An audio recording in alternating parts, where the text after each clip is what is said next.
जय श्री राम, जय Shri Mahakal. IPO market में रोज के रोज धमाके हो रहे हैं आजकल, और जिस हिसाब से आईपीओ तेजी से आ रहे हैं मार्केट में, तो यार रुझान तो बनता भी है। अभी दो और आईपीओ आ रहे हैं, एक है श्री लोटस और दूसरा है M&B इंजीनियरिंग्स।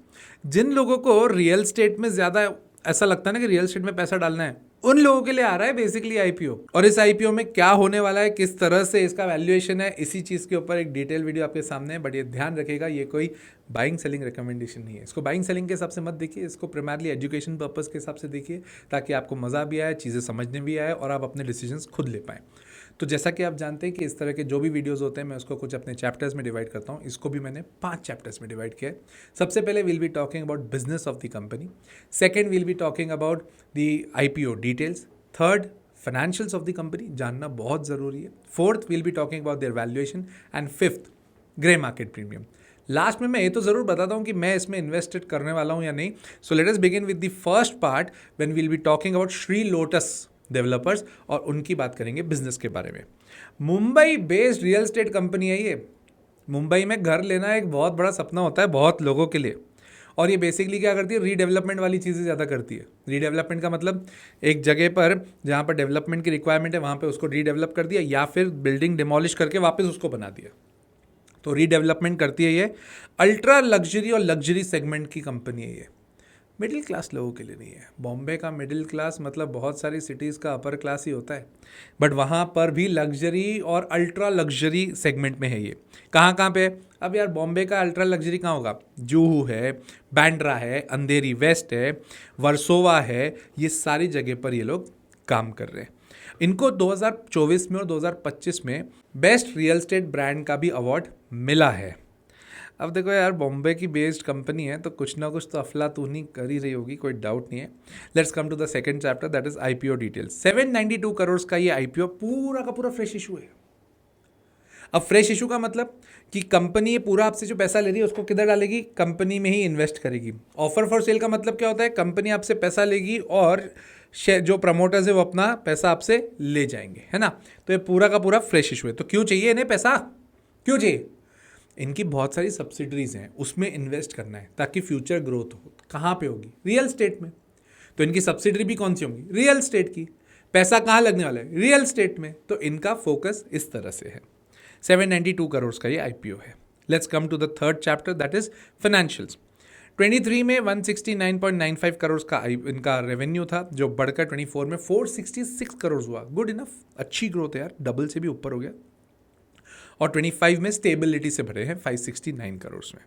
अभी एक्चुअली रियल स्टेट का मार्केट ना ऑल ओवर इंडिया ही बैठा हुआ है, मतलब बहुत ज़्यादा लोग इन्वेस्ट कर नहीं रहे रियल स्टेट में। ऐसा बोलते हैं मार्केट में भी कैश की दिक्कत है, मतलब पैसों की दिक्कत है। और जब पैसों की दिक्कत आती है तो रियल स्टेट का मार्केट थोड़ा सा कम होता है। अब रियल स्टेट का मार्केट कम होगा तो ऑटोमेटिकली हाउसिंग फाइनेंस का भी कम होगा। तो इसको जरा ध्यान रखो, कोरिलेट करना आना चाहिए, है ना। मतलब कि सिंपल सी बात है ना, अगर कोई रियल स्टेट नहीं लेगा तो ये हाउसिंग डेवलपमेंट वाले जो लोन देने हैं इनको, ये लोन देंगे किसको? वो ले ही नहीं रहा तो उसको लोन क्या दे? इसीलिए उनका भी बिजनेस बैठता है।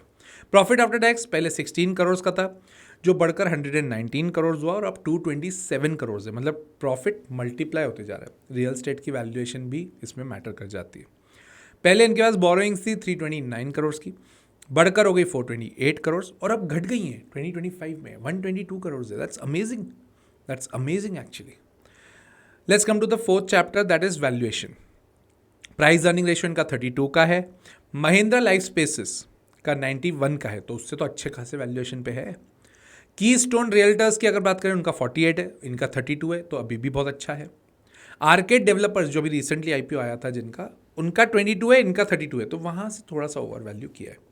प्रमोटर्स अपना जो स्टेक है वो 92% से गिराकर 82% के अराउंड कर रही है, तो ये भी बहुत बढ़िया। मतलब यार अभी तक तो मेरे को सारे खाने चित लग रहे हैं, बढ़िया लग रहा है। बट इसको ग्रे मार्केट प्रीमियम में क्या वैल्यू किया हुआ है? 21% पे। ठीक है यार, ठीक है। मतलब अभी मेरे को लगता है ये और बढ़ना चाहिए। लेट्स सी, अगर मार्केट की कंडीशंस अच्छी हुई और मार्केट अच्छे से अभी ग्रो करे, मतलब बढ़े, तो हो सकता है इनका भी ग्रे मार्केट प्रीमियम बढ़ जाए।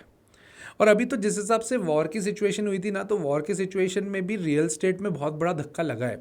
आप बोलोगे सर इंडिया पाकिस्तान में वॉर हुआ था उसके चक्कर में हो रहा है क्या? हाँ, जितने भी वॉर्स होते हैं ना, हर वॉर में एक ना एक ये वाला पंगा है ही है। तो थोड़ा ध्यान रखिएगा। और हाँ, अगर आपको वॉर के समय आपको इन्वेस्टमेंट स्ट्रैटेजी किस तरह से बनाई जाती है जहां पर हम अच्छा पैसा मल्टीप्लाई करें, अच्छा पैसा बढ़ाएं, तो ये सुन लीजिए। वॉर में कितने लोगों के पोर्टफोलियो नीचे आ गए और कितने कम लोग हैं जिन्होंने इस वॉर को अपॉर्चुनिटी समझा और पैसा इन्वेस्ट किया और पैसा बनाया। कितने सारे तो वॉर्स हो गए। पहला Israel Iran, Iran US, US China, Ukraine Russia, India Pakistan, कितने सारे वॉर हुए जिसमें मार्केट ने अच्छा खासा फॉल दिया और जिस हिसाब से रिवाइवल दिया है वो अमेजिंग था। बट बहुत लोगों ने पैनिक करके अपना माल बेच दिया और वापस नहीं खरीद पाए। और अगर आपको समझना है कि इस सिचुएशन को किस तरह से यूज किया जाता है, वॉर की सिचुएशन में पैनिक ना करके अच्छा इन्वेस्टमेंट पोर्टफोलियो कैसे बनाया जाता है, तो मेरा वेबिनार है जो कि 3 अगस्त संडे शाम को 7 बजे है, जहां पर आपको वॉर की सारी डिटेल दी जाएगी। किस तरह से वॉर को देखा जाना चाहिए, क्या वॉर फाइनेंस वॉर है या रियल वॉर है, किस तरह से इन्वेस्टमेंट स्ट्रैटेजी बनाएं। अगर वेबिनार अटेंड करना चाहते हो तो डिस्क्रिप्शन पे एक लिंक है, उसको क्लिक करके एनरोल करा लो। समझ आ जाएगा वॉर को किस तरह से देखा जाता है। रजिस्टर कर लो। I will see you in the webinar. Let's come to the second company, M&B engineering. ये एकदम लेटेस्ट टाइप की कंपनी है। लेटेस्ट टाइप की कंपनी का मतलब कि ये जो प्रोजेक्ट्स बना रही है ना, ये है रियल एस्टेट की कंपनी, बट ये real estate fabricated real estate है। इसका मतलब क्या है, आप कहीं पे भी जाना, आजकल जो डोम जैसे सेटअप बनते हैं ना, डोम जैसे सेटअप, उसमें आप देखना क्या होते हैं, ये लोग बहुत सारे लोहे के चैनल्स लगाते हैं। कैसे? फैब्रिकेशन का काम ज़्यादा होता है, तो पहले ढांचा बन जाता है लोहे का, और ये कंपनी उसकी मास्टर है। ठीक है, तो कंपनी क्या करती है, प्री इंजीनियरिंग बिल्डिंग बनाती है, प्री इंजीनियर्ड बिल्डिंग बनाती है, PEB बोलते हैं, जो स्टील बेस्ड स्ट्रक्चर होता है जिसके ऊपर डिज़ाइन करा जाता है और फैब्रिकेशन के थ्रू ये बनता है। आपने ये बहुत जगह देखा होगा, इनफैक्ट जहाँ पे मेट्रो बन रही है वहाँ पर तो ये बनता ही बनता है ना। तो ये प्री इंजीनियर्ड बिल्डिंग बना रही है। इनकी कैपेसिटी है 1,03,103,000 MTPA की, 18 लाख स्क्वायर मीटर पर एनम की इनकी कैपेसिटी है। भाई साहब, कैपेसिटी ज़्यादा है। इनके मैन्युफैक्चरिंग प्लांट 2 जगह हैं, एक है गुजरात में और एक तमिलनाडु में। तो देखो, किसी को अगर मॉडर्न बिजनेस में इन्वेस्ट करना है तो करा जा सकता है। ये अच्छी कंपनी दिखती है, बट अच्छी कंपनी तब दिखेगी जब समझेंगे इसके फाइनेंशियल्स। और फाइनेंशियल्स पे जाने के पहले एक बार IPO डिटेल्स भी तो समझ ले। 650 करोड़ का ये IPO है 275 करोड़ का फ्रेश इशू है, 375 करोड़ का ऑफर फॉर सेल है। माय गॉड, जितने भी प्रमोटर्स है जो IPO लेके आ रहे हैं, they are smart enough nowadays. बहुत स्मार्टली प्ले कर रहे हैं। कैसे? इनको पता है कि पूरा का पूरा ऑफर फॉर सेल डाल देते हैं ना, तो मार्केट इसको नेगेटिवली लेता है। क्यों लेता है? पूरा का पूरा प्रमोटर अपने हाथ में लेके जाएगा तो थोड़ा डर भी लगता है। अब ये क्या करते हैं कि बड़ा अमाउंट एक ले जाते हैं ऑफर फॉर सेल करके, प्रमोटर ले जा रहे हैं, छोटा एक अमाउंट फ्रेश इशू करते कि नहीं हम कंपनी के डेवलपमेंट के बारे में भी सोच रहे हैं। स्मार्ट हो गए भाई साहब। तो 275 करोड़ इनको क्यों चाहिए? 130 करोड़ की इनको एक फैक्ट्री जो इन्हें बना रहे हैं, वहाँ पे बहुत सारे मशीनरी हैं, इक्विपमेंट्स हैं, उसके लिए चाहिए। 58 करोड़ से लोन कम कर देंगे, और बाकी जो इनको IT सॉफ्टवेयर बनाना है, खरीदना है एक सॉफ्टवेयर, वो भी करीब 5 करोड़ का है, तो इसके लिए चाहिए। ठीक है भाई, डेवलपमेंट तो कर रहे हैं, 375 करोड़ तो प्रमोटर ले जा रहे हैं। फाइनेंशियल्स पे बात करते हैं। 889 करोड़ का इनका रेवेन्यू था, जो कम हुआ 24 में। 808 करोड़, 10% से इनका टर्नओवर कम हुआ। और अब जाके 22% से इनका रेवेन्यू बढ़ गया है, 808 करोड़ से 996 करोड़। ठीक है, दैट्स गुड, अच्छी बात है। प्रॉफिट आफ्टर टैक्स 33 करोड़ से बढ़कर 45 करोड़ हुआ और अब हो गया है 77 करोड़। गुड इनफ, ये भी ठीक है, स्टेबल है। 58 करोड़ का लोन रीपे करना चाहते थे, इनके पास लोन है 186 करोड़ के। ठीक है, मतलब एक्साइटिंग कुछ नहीं है, ठीक लग रहा है। वैल्यूएशंस पे आ जाए, प्राइस अर्निंग रेशियो 28.55 पे है, पेनार इंडस्ट्री का 25 पे है और बाकी 29। तो इफेक्टिवली वैल्यूएशंस ठीक हैं, बहुत एक्साइटिंग कुछ नहीं है। प्रमोटर की होल्डिंग्स 100% से गिर के 70% हो जाएगी। See, if you have number of IPOs in the market, तो you'll tend to compare each and every one ना। फिर अपन कंपेयर करने जाएंगे, बार बार सोचेंगे ये लें कि ये लें, वो नॉर्मल सी बात है। एक्साइट नहीं कर रहा है एक्चुअली। ठीक है, ग्रे मार्केट प्रीमियम भी एक्साइट नहीं कर रही है, 15% का ही इसका रिटर्न दिखा रही है। तो अगर श्री लोटस और M&B को देखूं तो ठीक है, एक एक लॉट दोनों में डाल दो यार, मतलब ठीक है।